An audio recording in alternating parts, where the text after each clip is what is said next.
Parang, ngayon, intindihin ko na lang si Vince Dizon, baka may pinagdadaanan din. Oo nga. Kung bakit hindi natin makausap ngayon. Kung may bakit punto. medyo mailap siya ngayon. Medyo, kapansin-pansin, mailap siya ngayong mga panahong ito. Dati-rati, 2.5 niya, di ba? Siguro nga ako, iniisip ko, kung ikaw rin si Vince Dizon sa mga panahong ito, mahirap yan kung sa kalooban mo, gusto mong isiwalat ang lahat na nalalaman mo. Oo. Tapos hindi po pwedeng gawin. Hindi mo pwedeng gawin kasi may... Alanganin ka rin kung kasi gagawin may script kayo Aray ko po. Oo.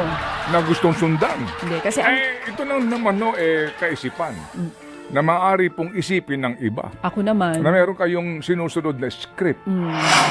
Mahirap po mga kapatid yung ikay na uubligang magsinungaling at magtago ng katotohanan. May nagsasabi po sa atin dito, girl, tungkol dito daw sa DPWH files na ito, na baka nga madala ngayon, hindi pa humaharap talaga si Sec Vince, baka nag-iisip pa ng katwiran o sagot sa mga katanungan tungkol po sa files na ito. Hindi ba? Baka may mga kinukonsulta pa sila.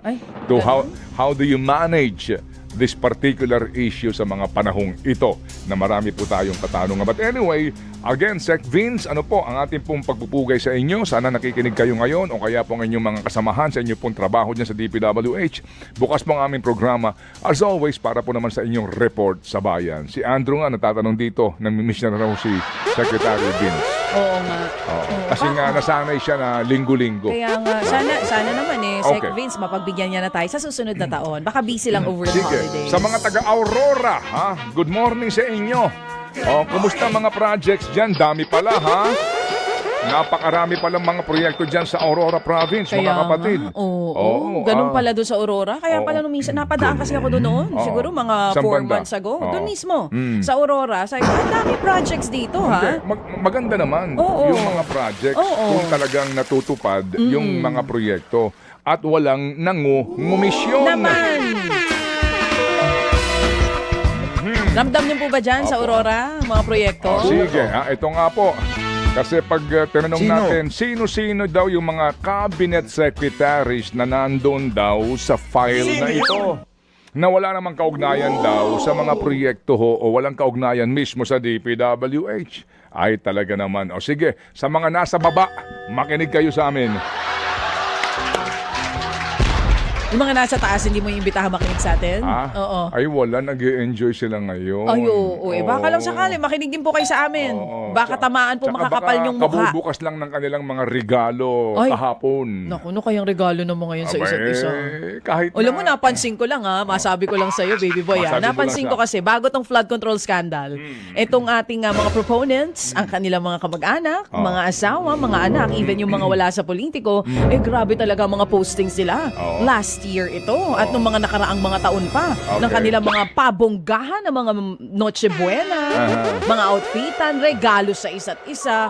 Aba, ngayon wala akong masyadong nakikita. Kung meron man ay hindi dun sa hapagkainan. Kumbaga parang family picture lang.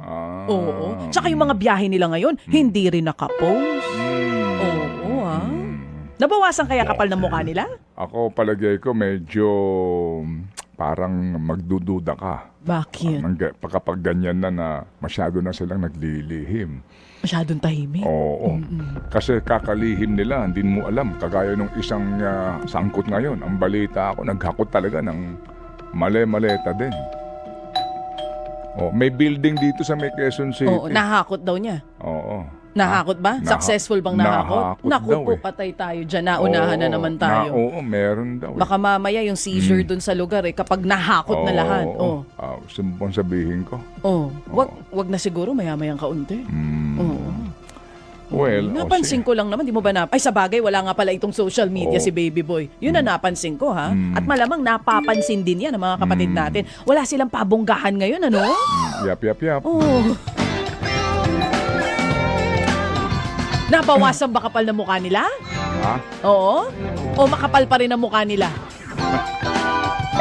Samantala po naman, makikipagtulungan po raw ang DPWH sa University of the Philippines Resilience Institute para nga tugunan ang sinasabing problema po sa malawakang pagbabaha sa Bulacan.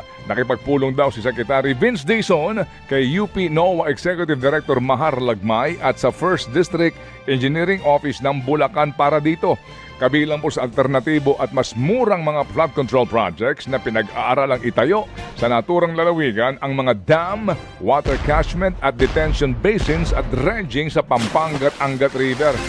Alam niyo ho, trilyon na ang ginasta natin dito ha. Dito po sa mga proyektong ito sa Central Luzon, particular po diyan sa Bulacan, pero ninakaw lang talaga nila. Ayon po sa UP experts, isa nga sa nakikita ho nilang epektibong solusyon sa pagbabaha sa Bulacan at Metro Manila ang paggamit ng nature-based solutions gaya po ng pagtatanim ng mga puno at pagtanggal ng mga dike na nakakaharang sa natural na daluyan po ng tubig. Ang unang-unang solusyon dito, Aaron, ikulong nyo lahat ng mga nagnakaw sa pera ng bayan. Yan ang unang solusyon dyan. Ikulong ang mga nagnakaw, nagsamantala dito po sa mga proyektong ito nang magtanda na po ang lahat para po sa mga susunod na project, wala na pong kukupit pa. Dito nga po sa DPWH ngayon sa rehabilitasyon dyan sa EDSA, magkano ang gagastahin dyan? At bakit meron bang mga placard dyan na naglalagay kung magkano yung ginagasta? Kung yan po ay DPWH project, Secretary Vince Dizon, kayo ang unang-unang lumalabag sa panuntunan ng COA. Dapat po, ang inyong ina-aspalto, yung inyong binabakbak dyan, merong karatula kung ano ang proyekto, magkano ang gastusin, kailan nagsimula, kailan ang tapos, sino ang kontraktor. Pero wala niyan sa EDSA. Ewan ko lang kung di ko nakita. Pero sa lahat ng visuals mo na akin napanood, wala ko nakita. So kayo mismo ang lumalabag sa panuntunan ng COA at ng DPWH. Okay. Thank you, Pakisagot nga po. Oo. Mamaya palalagyan na nila. Thank you daw for reminding. Oo. Sorry ha. Oo. Opo. Tapos na po ang December 25. Tama. Yes. Akala nyo, porke Pasko, titigil kami. Oh. Sorry po pero yan po ang ating panawagan sa mga taga-DPWH. At sana nga po may mga magdemanda na naman sa kanila sa paglabag na iyan. Kasi sumusobra na po sila eh. Pinagsasamantalahan po ang kabaitan pasensya ng mga Pilipino. Tama, Mayor? Tindihin ko na lang. Oo. May pinagdadaanan lang siguro. Yun na nga. Parang ngayon, intindihin ko na lang si Vince Dizon. Baka may pinagdadaanan din. Oo nga. Kung bakit hindi natin makausap ngayon. Kung bakit medyo mailap siya ngayon. Medyo, kapansin-pansin, mailap siya ngayon mga panahong ito. Dati-rati, 2.5 niya, di ba? Ano na, Sec Vince, ha? Ano na? Sensya na, manunood na lang sana ako eh. Hindi na sana ako magre-react eh. Kaso, hindi ko maiwasan yung sarili kung hindi mag-react eh. Totoo naman po yung sinasabi ni Sir Ted Pailon, mga kabayan eh. Na ito pong si Miss Dizon. Kapag ilabagay, kala mo namimili lang po eh. Namimili lang po ng gustong makasuhan. Pag sa iba, ang ingay-ingay, pero pagdating sa usapin ng, mga kabayan, dyan sa Cabral Files, dyan sa Aurora, dyan sa Isabela, na sinasabi nga daw po, mga kabayan, ayan po, meron din po isiningit daw si Lisa Marcos na nagkakahalaga ng 100 million dyan sa Aurora, dyan sa Isabela, mga kabayan. Matahimik nga po si Secretary Vince Dizon. Di ba? May pinoprotektahan, sir? Hindi pa tapos yung script mo? Hindi pa tapos yung script nyo? Diyan sa Malacanang? Musang ka na negative 3 na kayong Pangulo eh. Di ba? Obvious na kasi kayo. Obvious na kayo. Booking na kayo ng taong bayan. Ba't hindi pa kayo bumaba dyan? Ituloy na po natin. Pasensya na po kayo. Nakiilang pa ako ha. Ito po, Sir Ted. Tuloy mo na po yan, Sir Ted. Paano 2.5? Ano ibig sabihin nun? Readily available. Yun ba yun? Araw-araw. Kapag 2.5, ayun ang ibig sabihin nun? Meaning, kumbaga, mabilis, no? Always madali, there. Madali, always there Ngayon kapag kailangan. Ngayon po, iwas muna siya. Ang balita natin, gusto raw mag-detox. Ha? Detox from what? Siguro nga iniisip ko, kung ikaw rin si Vince Dizon sa mga panahong ito, mahirap yan kung sa kalooban mo, gusto mong isiwalat ang lahat na nalalaman mo. Oo. Ha? Tapos hindi po pwedeng gawin. Hindi mo pwedeng gawin kasi may Alanganin ka rin kung kasi gagawin may mo. script kayo Aray ko po. Oo.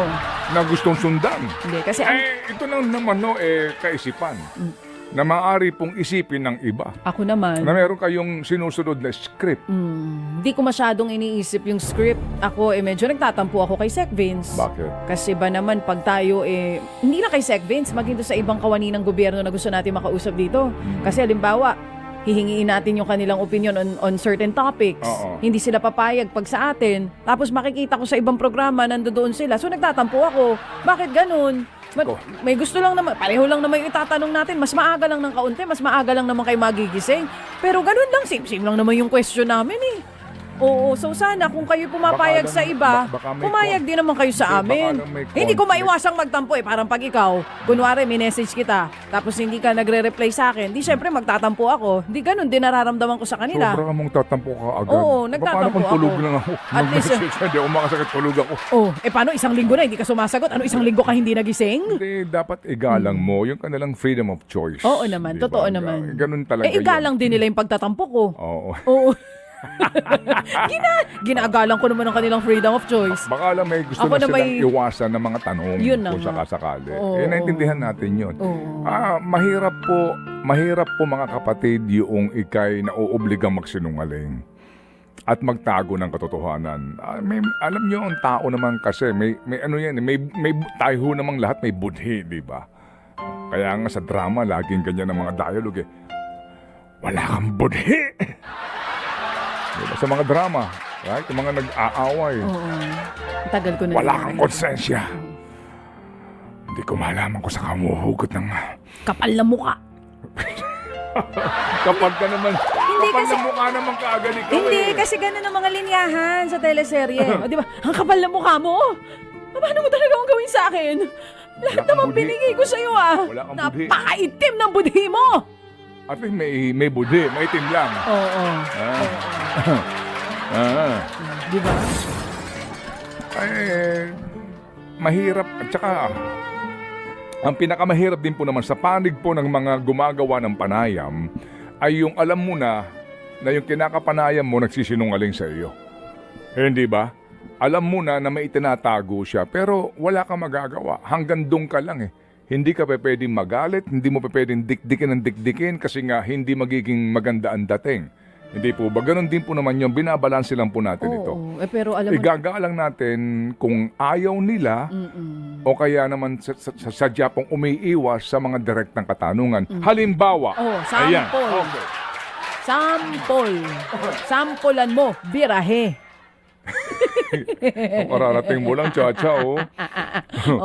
Birahe. Para may baon ng mga nakikinig sa atin over the weekend. May baon na gigil. Hindi nila makalimutan. Pagbalik sa Lunes, gigil pa rin sila. Hindi ba? Oh. Mahirap nga para kay Sec Vince nga. Oo din. naman, naiintindihan natin si Sec Vince. But hindi ko Sec Vince, again, Kasi nga ito ho, nakailang interview na po si Leandro Leviste, yung kinatawan po ng unang distrito ng Batangas. At lagi niyang sinasabi, maganda tanungin niyo si Secretary Vince, maganda DPWH, sila ang dapat, bla bla bla bla bla bla. Tuloy-tuloy yun, consistent yun, pero nakabibingi ngayon ang katahimikan ni Vince Dizon. Pansin po ninyo. Kasi usually, react agad yan eh. Doon sa aligasyon na may mga USEC daw ho, na mga may link sa mga contractors, react ka agad. Doon po sa mga usapin po ng mga proyekto po na nadidiscover ngayon na may mga problema po sa iba't ibang mga lugar, reaction ka agad. As a matter of fact, sa ICI, di ba, yung mga galaw ho doon, akala mo taga-ICI din siya kung magsalita siya, di ba? Kasi nga, siya po ay mabilis mag-react sa media at magbigay ng panig ng kagawaran at ng gobyerno. Pero ngayon, kapansin-pansin po ang kanyang katahimikan. Baka nga din po holiday season o Pasko at gusto niya ho namang magkaroon muna ng peace of mind. Parang mali, no? Magkaroon ho muna ng parang pause Kasi peace of mind, mahirap hanapin yun. Totoo yan. Lalo bibili na yan. kung marami kang alam. Lalo na, kung doon sa binabanggit na Cabral Files ay may totoo nga na mga cabinet secretary na kasama sa mga proponents. Di ba mga kabayan? Kung hindi ka ba naman, di ba, hindi ka ba naman magalit eh. Sa mga pinagagawa ng mga to eh. Di mo ba? Sila pa yung kunyari, kala mo mga hero na mag-iimbestiga. Yung pala sila rin eh. Gusto lang nilang maiwas yung pangalan nila dyan eh. Si Junior, naggawa ng ICI. Yun, nag-resign na po. Si Commissioner Pajardo.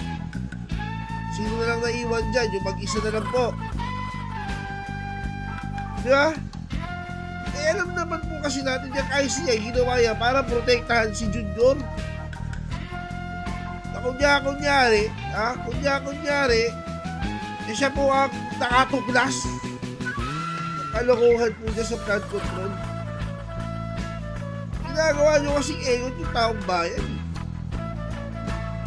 Diba? Ngayon, nabubukid kayo eh. Itaglag mo na yung pinsan mo, sir. Yung pinakamalaking isda na nandyan. Baka maisalba mo pa yung natitirang 3 taon mo dyan sa pwesto. Kaso, mahirap nga naman po na ilaglag yung pinsan kung merong hawak na alas si pinsan. Diba? Baka mamaya, meron po siyang hawak na video na tulad na sinasabi ni Madam Ivy na kayo po ay nagbubulburon sama ang iyong pamilya, ginagawa po ninyong almusal, hindi nyo po talaga mailalaglag yung pinsan nyo. Ang ending po niya, kayo po ang malalaglag. Isipin nyo, negative 3 na lang po kayo. Ahantayin nyo pa mag negative 10 yan.